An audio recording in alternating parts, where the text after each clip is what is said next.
ಹರಿಪ್ರಸಾದ್ ಸಾಹೇಬರು ಡೆಲ್ಲಿ ರಾಜಕಾರಣ ಮಾಡಿದಂಥವ್ರು, senior leader ಇರ್ಬೋದು. ಮೋದಿಯವ್ರನ್ನೂ ಇದರ ಪ್ರಿತಾಮ ಅಂದರೆ ತಪ್ಪೇನಲ್ಲ. ಕೋರ್ಸ್ ಇರ್ಬೋದು, ನನಗದ್ರ ಬಗ್ಗೆ ಮಾಹಿತಿ ಇಲ್ಲ. ಹರಿಪ್ರಸಾದ್ ಅವರು ಹೇಳ್ಯಾರ. ಬಟ್ ಒಂದಂತೂ ಸತ್ಯ, ಬಿ ಜೆ ಪಿಯವ್ರು ಮಾಡಲಾರ ಕೆಲಸ ಯಾವುದೂ ಇಲ್ಲ, ಎಲ್ಲದ್ರಾಗೂ ಪರಿಣಿತರವರು. ನಾನು ಹನಿ ಟ್ರ್ಯಾಪದ ಬಗ್ಗೆ ನಾನು ಹೇಳಿದ್ದೆನಲ್ಲ, ಅದು ತಪ್ಪು. ವೈಯಕ್ತಿಕ ಜೀವನದ ಮೇಲೆ ಯಾರೂ ಪ್ರಯೋಗವನ್ನು ಮಾಡಬಾರ್ದು. ಯಾಕಂದರೆ ಅದು ಇಡೀ ಫ್ಯಾಮ್ಲಿ ವ್ಯವಸ್ಥೆ ಒಂದು ಮುಜುಗರ ಪಡುವಂಥ ಪರಿಸ್ಥಿತಿಯನ್ನು ನಿರ್ಮಾಣ ಆಗುತ್ತೆ. ಅದು ಏನಿದ್ರೂ ಆ ಮನೆಯೊಳಗೇ ಅದರದ್ದು ಒಂದು 4 ಗೋಡೆ ಮಧ್ಯನೇ ಇರ್ಬೋದು ಇರಬೇಕು ವಿನಃ ಅದು ಸಾರ್ವಜನಿಕದೊಳಗೆ ಬಂದರೆ ಅದು ಎಲ್ಲ ಒಂದು ಕಡೆ ಗೌರವ ತರೋಂಥದ್ದಲ್ಲ. ಅದು ಯಾರು ಮಾಡಿದ್ರು ತಪ್ಪೇ. ಆ ತಪ್ಪು ಮಾಡಿದವ್ರಿಗೆ ಶಿಕ್ಷೆ ಆಗೇ ಆಗುತ್ತೆ. ಈಗಾಗಲೇ ಮುಖ್ಯಮಂತ್ರಿಗಳು ಹೇಳಿದ್ದಾರೆ, ಗೃಹ ಮಂತ್ರಿಗಳು ಹೇಳಿದ್ದಾರೆ, ನಾವು ಉನ್ನತ ಮಟ್ಟ ತನಿಖೆ ಮಾಡಿಸ್ತೀವಿ ಅಂತ ಹೇಳಿದ್ರೆ ಅದು ತನಿಖೆ ಆಗುತ್ತೆ. ಅದಕ್ಕೇನಿಲ್ಲ, ಯಾರು ಮಾಡ್ಯಾರ ಅಂತ ಇನ್ನೂ ಗೊತ್ತೇ ಆಗಿಲ್ಲಲ್ಲ. ಮಾಡಿಸ್ತಾರೆ ಯಾರಂತ ಗೊತ್ತಾಗಲಿ. ನೋಡ್ರಿ, ಬಿ ಜೆ ಪಿಯವರಿಗೆ ಮತ್ತೊಬ್ಬರ ಬಗ್ಗೆ ಹೇಳೋಕೆ ಭಾಳ ಚೆನ್ನಾಗಿ ಮಾತಾಡೋಕ್ಕೆ ಬರ್ತೈತಿ.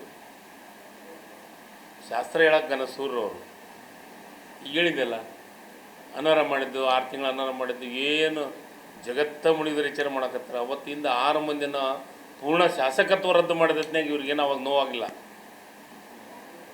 Supreme court ಬೊಪ್ಪಯ್ಯರಿಗೆ ಚೀಮಾರಿ ಹಾಕ್ಸ್ತು.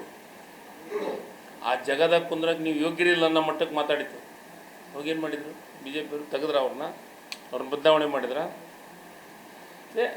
ಶಾಸ್ತ್ರ ಹೇಳಕ್ಕೆ ಭಾಳ ಸೂರ್ಯರು ಶಾಸ್ತ್ರ ಹೇಳ್ತಾರೆ ಬದ್ನಿಕಾಯಿ ತಿನ್ಬೇಡ ಅಂತ. ಮತ್ತು ಫಸ್ಟ್ ಹೋಗಿ ಬದ್ನಿಕಾಯಿ ತಿನ್ನಾರ ಬಿ ಜೆ ಪಿ.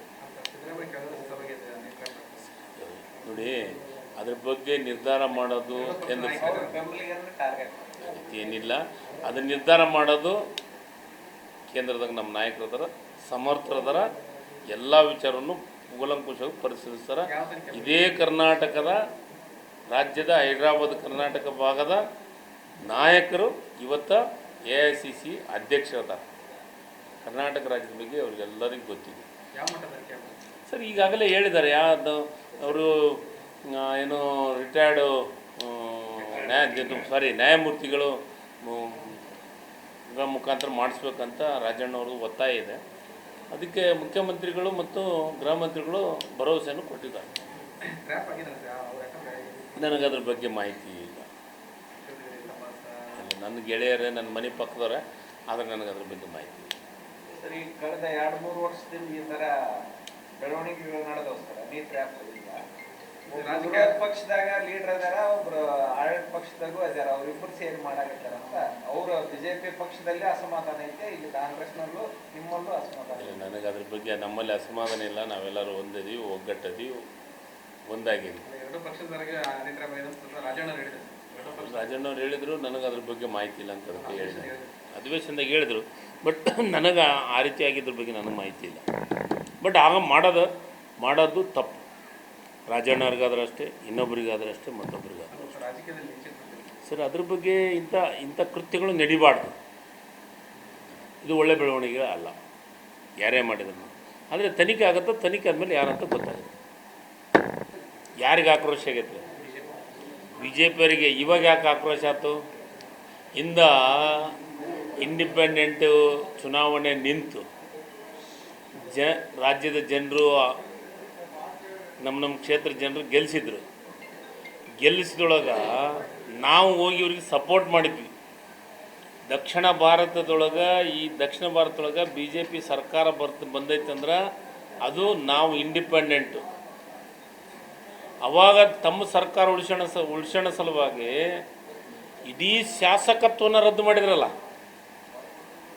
ಅವಾಗ ನೋವಾಗಲಿಲ್ಲ ಬಿ ಜೆ ಪಿಯವರಿಗೆ, ಆರ್ ಅಶೋಕ್ ಅವ್ರಿಗೆ, ವಿಜೇಂದ್ರ ಅವ್ರಿಗೆ, ಇವತ್ತು ಯಾರ್ಯಾರಿಗೆ ಸಿ ಟಿ ರವಿ ಅವ್ರಿಗೆ, ಇವ್ರಿಗೆ ಯಾರಿಗೆ ನೋವಾಗಲಿಲ್ಲ.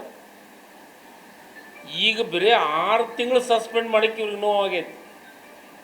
ನಾನು ಅದಕ್ಕೆ ಬಿ ಜೆ ಪಿಯವ್ರಿಗೆ ಕೇಳ್ತೀನಿ, ನೀವು ನಿಮ್ಮ ಸರ್ಕಾರ ಇದ್ದತ್ನ್ಯಾಗ ನಿಮಗೆ ಸಹಾಯ ಮಾಡಿ ಈ ರಾಜ್ಯದೊಳಗೆ ದಕ್ಷಿಣ ಭಾರತದ ಹೆಬ್ಬಾಗಲು ಬಿ ಜೆ ಪಿಗೆ ಹೆಬ್ಬಾಗಲಾದಂಥ ಕಾರಣೀಭೂತರಿಗೆ 6 ಮಂದಿ ಸಸ್ಪೆಂಡ್ ಆದ್ರಲ್ಲ, ಅವಾಗ ಈ ನ್ಯಾಯ, ಈ ನೀತಿ, ಸಂವಿಧಾನ ಎಲ್ಲ ಗಾಳಿಗೆ ತೂರಿದ್ರಲ್ಲ ಅವತ್ತ. ನೀವು ದಾಂಧಿ ಮಾಡಿದ್ದಕ್ಕೆ, ನೀವು ತಪ್ಪು ಮಾಡಿದ್ದಕ್ಕೆ ನಿಮ್ಮನ್ನು 6 ತಿಂಗಳ ಅನರ್ಹ ಮಾಡಿದ್ದಾರೆ. ಅಂದರೆ ಸ್ಪೀಕರ್ ಹುದ್ದೆ ಒಂದು ಪ್ರಮುಖವಾದಂಥ ಹುದ್ದೆ. ಅಂಥ ಹುದ್ದೆಯನ್ನು ದುರ್ಬಳಕೆ ಮಾಡಿದಂಥ ಇತಿಹಾಸ ಏನಾದರೂ ಇದ್ದರೆ ಅದು ಬಿ ಜೆ ಪಿ ಸರ್ಕಾರದೊಳಗೆ.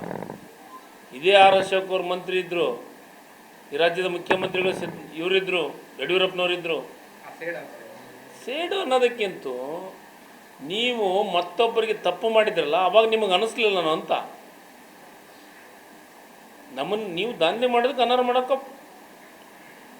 ಸ್ಪೀಕರ್ಗೆ ಕಾನೂನೊಳಗೆ ಅವಕಾಶ ಐತಿ. ನೀವು ಶಾಸಕತ್ವ ರದ್ದು ಮಾಡೋಕ್ಕೆ ನಿಮಗೆಲ್ಲ ಅವಕಾಶ ಇತ್ತು. ನೀವು ಮಾಡಿದ್ರೆ ನಮ್ಮ ಶಾಸಕರನ್ನ ಬಿ ಜೆ ಪಿಯವ್ರು ಮಾಡಿದ್ರು, ಬಿ ಜೆ ಪಿಯವ್ರು ನಮ್ಮನ್ನು ಮಾಡಿದ್ರಾ? ಈ ಕ್ಷೇತ್ರದ 5 ಕ್ಷೇತ್ರದ ಜನರು ನಮ್ಮನ್ನು ಆಶೀರ್ವಾದದಿಂದ ಇಂಡಿಪೆಂಡೆಂಟ್ ಗೆಲ್ಸಿದ್ರಿ, ನಮ್ಮನ್ನು ಅನರ್ಹ ಮಾಡಿದ್ರಲ್ಲ. ಅವಾಗ ಆರ್ ಅಶೋಕರ ಬುದ್ಧಿಯಲ್ಲಿ ಹೋಗಿತ್ತು, ವಿಜೇಂದ್ರ ಅವ್ರದ್ದು ಬುದ್ಧಿಯಲ್ಲಿ ಹೋಗಿತ್ತು, ಸಿ ಟಿ ರವಿಯವರು ಎಲ್ಲ ಬಿ ಜೆ ಪಿಯ ಟೀಮನು ಬುದ್ಧಿ ಯಾವಾಗಿನ ಕೆಲಸ ಮಾಡ್ತಿತ್ತು. ನಾವು ಅವ್ರಿಗೆ ಅನರ್ಹ ಮಾಡಬಾರ್ದಾಗಿತ್ತು, ಅವ್ರು ಮಾಡಿದರೆ ನಮಗೆ ತೊಂದರೆ ಆಗತ್ತಾ, ಅವರು ಇಂಡಿಪೆಂಡೆಂಟ್ ಗೆದ್ದಿದ್ದಾರೆ ಅವಾಗ ಕಾಮನ್ ಸೆನ್ಸು, ನೀತಿ, ನ್ಯಾಯ ಯಾವುದು ಕಣ್ಣಿಗೆ ಕಾಣಲಿಲ್ಲ. ಈಗ ಭಾಳ ಜೋರಾಗಿ ವಿರೋಧ ಪಕ್ಷದ ನಾಯಕರು ಜೋರು ಭಾಷಣ ಮಾಡಿ ಹೋರಾಟ ಮಾಡ್ತೀವಿ. ಯಾವಾಗ ಈ ಬಡ ಮಕ್ಕಳಿಗೆ, ಈ ಇಂಡಿಪೆಂಡೆಂಟ್ ಗೆದ್ದಂಥ ಮಕ್ಕಳಿಗೆ, ಇವರಿಗೆ ತಂದಿಲ್ಲ ತಾಯಿ ಇಲ್ಲ, ಕ್ಷೇತ್ರ ಜನರೇ ತಂದೆ ತಾಯಿ, ಇಂಥವ್ರಿಗೆ ನೀವು ಬೆಂಗಳೂರೊಳಗೆ ನಮ್ಮನ್ನು ಅನರ್ಹ ಮಾಡಿದ್ರಲ್ಲ, ಪಾಪ ತಟ್ಲಾರ್ತೈತಿ ನಿಮ್ಗೆ. 100ಕ್ಕೆ 100ರಷ್ಟು ಇನ್ನೂ ಭಾಳ ಕೆಟ್ಟ ಪಾಪ ಬಿ ಜೆ ಪಿಗೆ ಬರ್ತೈತಿ ಕರ್ನಾಟಕ ರಾಜ್ಯದೊಳಗೆ. ನಾನು ಧರ್ಮಾಧಾರಿತ ಯಾರಂದ್ರು? ಧರ್ಮಾಧಾರಿತ ಯಾರಂದರು? ಅವರು ಈ ದೇಶದ ಪ್ರಜೆಗಳಲ್ಲ. ಓಟ್ ಹಾಕಕ್ಕೆ ಮಾತ್ರ ಅವ್ರು ಬೇಕಾ? ಈ ದೇಶದ ಪ್ರಜೆಗಳು, ಅವ್ರಿಗೆ ಹಕ್ಕಿದೆಯಲ್ಲ. ಪ್ರತಿ ಒಬ್ಬ ಮನುಷ್ಯನಿಗೂ ಹಕ್ಕಿದೆ. ಧರ್ಮ ಆಧಾರಿತ ದೇವಸ್ಥಾನ ಕಟ್ಟಕ್ಕೆ ಬರ್ತೈತೆ, ಧರ್ಮ ಆಧಾರಿತ ಧರ್ಮದ ಮೇಲೆ ರಾಜಕಾರಣ ಮಾಡೋಕ್ಕೆ ಬರ್ತೈತೆ, ಧರ್ಮ ಆಧಾರಿತ ಪೂಜೆ ಪುನಸ್ಕಾರಗಳನ್ನು ಮಾಡೋಕ್ಕೆ ಬರ್ತೈತೆ, ಧರ್ಮ ಆಧಾರಿತ ಭಾಷಣಗಳನ್ನು ಮಾಡೋಕ್ಕೆ ಬರ್ತೈತೆ. ಇದು ಧರ್ಮ ಆತ? ಓಕೆ, ಅಲ್ಪಸಂಖ್ಯಾತರಲ್ಲ ನಮ್ಮವರು.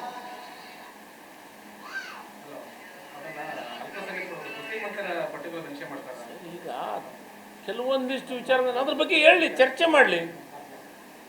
ನೀವು ಯಾಕೆ ಹಿಂಗೆ ಮಾಡಕತ್ತೀರಂತ ಚರ್ಚೆ ಆಗಲಿ, ಅದಕ್ಕೆ ಉತ್ತರ ಕೊಡ್ತಾರೆ. ದಾಂಧಲಿ ಮಾಡೋಂಥದ್ದು ಏನಿತ್ತು? ಅಲ್ಲಿ ಹೋಗಿ ಅವ್ರಿಗೆ ಸ್ಪೀಕರ್ಗೆ ನೀವು ಇದನ್ನು ಪ್ರತಿಭಟನೆ ಮಾಡಿ ಪೇಪರ್ ಹರಿದು ಅವ್ರ ಮಕ್ಕದ ಮ್ಯಾಗ ಹೋಗೋಂಥದ್ದು ಏನಿತ್ತು? ನಾವಂತೂ ಪೇಪರ್ ಹರಿದು ಮಕ್ಕದ ಮ್ಯಾಗೂ ಹೋಗೋದಿದ್ದಿಲ್ಲ, ಪ್ರತಿಭಟನೆ ಮಾಡಿದ್ದಿಲ್ಲ. ನಮ್ಮನ್ನು ಯಾಕೆ ಅನರ್ಹ ಮಾಡಿದ್ರಿ? ಶಾಸಕತ್ವ ಅನರ್ಹ ಮಾಡಿದ್ರಲ್ಲ. ಶಾಸಕತ್ವ ಅನರ್ಹ ಮಾಡೋದಂತೆ ನೆನಪಾಗಲಿಲ್ಲ. ಇದು ಯಾವುದು? ನಾನು ಬಿ ಜೆ ಪಿಗೆ ಪ್ರಶ್ನೆ ಮಾಡೋಕೆ ನಮಗೊಬ್ಬರಿಗೆ ಶಕ್ತಿ ಇದೆ. ನನಗೆ ಅವತ್ತೇನು ಅನರ್ಹ ಆಗಿದ್ದು 5 ಮಂದಿ, ನಾವು ಇವರಿಗೆ ಅವತ್ತು ನಾವು ನಿಜವಾಗಲೂ